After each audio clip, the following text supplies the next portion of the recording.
Bonjour et bienvenue dans notre capsule Montessori du jeudi avec les Montessori 7. Je suis Anne-Laure Schneider, formatrice Montessori et maman de 5 enfants instruits en famille. Et tous les jeudis, pendant environ 5 minutes, je vous parle un peu plus en détail de la pédagogie Montessori pour vous aider à pouvoir la mettre en pratique à la maison. J'ai pensé à vous durant nos vacances. J'ai particulièrement pensé à vous un matin où nous étions en vacances chez ma mère et où j'étais allée courir pendant que les enfants prenaient leur petit déjeuner. Et en rentrant, j'ai retrouvé notre fille de presque 3 ans couverte de Nutella. Elle en avait sur la bouche, sur les mains, sur les vêtements, il y en avait sur la table, il y en avait partout. Et ma mère était en train d'essayer de la débarbouiller en s'étonnant de la vitesse à laquelle ma fille s'était salie et avait tout sali. Elle était impressionnée par l'ampleur de la catastrophe, entre guillemets. Parce que pour nous, rien de grave, les vêtements sont faits pour être lavés. Nous n'attachons pas une grande importance aux vêtements de manière générale, tant que nous sommes correctement habillés et à peu près soignés, ça nous convient parfaitement. Et pour le quotidien, nous ne mettons aux enfants que des vêtements qui sont faciles à laver et qui en ont vu d'autres. Mais ça a été l'occasion de discuter un peu avec ma mère de ce que nous faisions à la maison pour éviter les problèmes avant qu'ils ne se posent. En l'occurrence, nous n'aurions pas acheté de Nutella, tout simplement. Et chez nous aussi, il est arrivé plusieurs fois que ma fille, toujours la même, se salisse beaucoup au moment du petit déjeuner et qu'elle se barbouille de chocolat.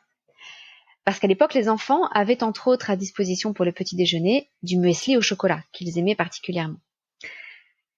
J'aurais pu imposer à ma fille de mettre un bavoir ou une serviette sur elle, ce qu'elle déteste.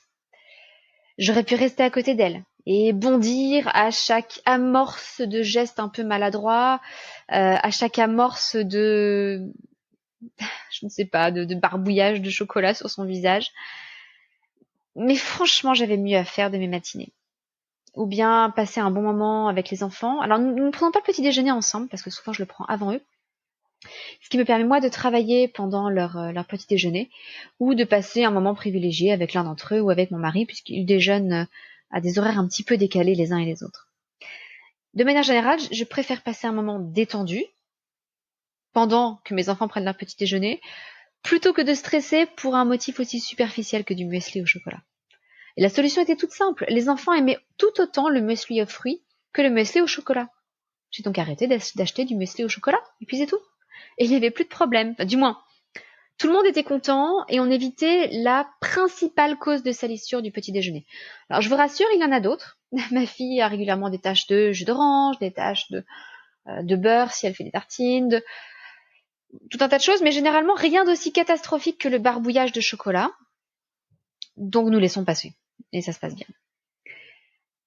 Souvent, face à une difficulté, il est plus facile d'adapter l'environnement pour tout simplement éviter que le problème ne se pose, que de chercher à empêcher le problème d'arriver alors que tout est fait dans l'environnement pour que le problème arrive.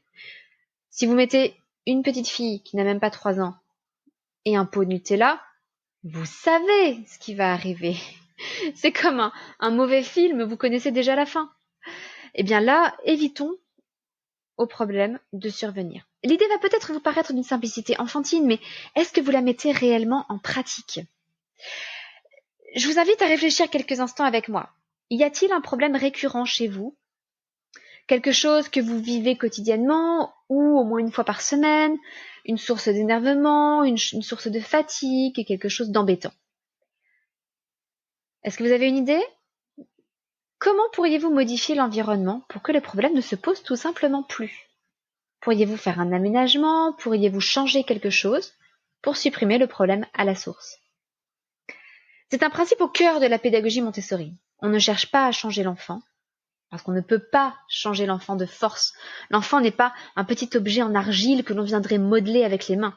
Non, l'enfant est un petit être indépendant, qui grandit dans la direction dans laquelle il veut grandir. Et nous pouvons simplement le guider. Et ce que l'on peut faire pour ça, c'est de changer son environnement. Donc on ne change pas l'enfant, on change son environnement. Et si vous ne savez pas par où commencer pour adapter l'environnement et éviter les difficultés du quotidien, eh bien, je vous encourage à aller voir ma mini-formation Aménager sa maison Montessori. Elle est remplie de conseils et d'astuces, par exemple pour éviter que votre enfant ne mette ses chaussures à l'envers, pour éviter qu'il ne mette un short en hiver, pour éviter les accidents quand votre enfant veut se laver les mains au lavabo et qu'il est en équilibre instable, et de manière générale pour favoriser son indépendance et son bon développement. Donc, vous allez voir que si vous suivez les conseils de cette mini-formation dans laquelle je vous guide pas à pas pour toutes les pièces de la maison, eh bien, vous allez voir que beaucoup de petits soucis du quotidien vont se retrouver apaisés. Alors, je vous laisse ici, mais juste avant, je vais quand même vous lire le gentil message qu'a laissé Sabrina. Elle a écrit superbe podcast. Merci pour ce travail, Anne-Laure. Quel travail! C'est super agréable de vous écouter. Beaucoup de contenu très intéressant. On en redemande encore. Si seulement cela pouvait être connu à un plus large public, cela ferait du bien à pas mal de monde. Et alors, je crois reconnaître dans Sabrina l'une de mes stagiaires. Avec les prénoms, c'est toujours un peu... Elle a écrit Sabrina alias Mina. Je crois que c'est l'une de mes stagiaires. Et un grand merci, Sabrina, d'avoir pris le temps de laisser ce message. Et je ne sais plus si Sabrina a suivi ou non la formation Aménager sa maison Montessori. Mais allez voir les avis sur la formation. Tous ceux qui l'ont suivi en sont ravis. Et ça apporte de véritables changements dans leur vie quotidienne. Alors, je vous laisse pour aujourd'hui. Je vous souhaite une excellente journée. Et je vous dis à très bientôt. Votre petite sourisette, Anne-Laure.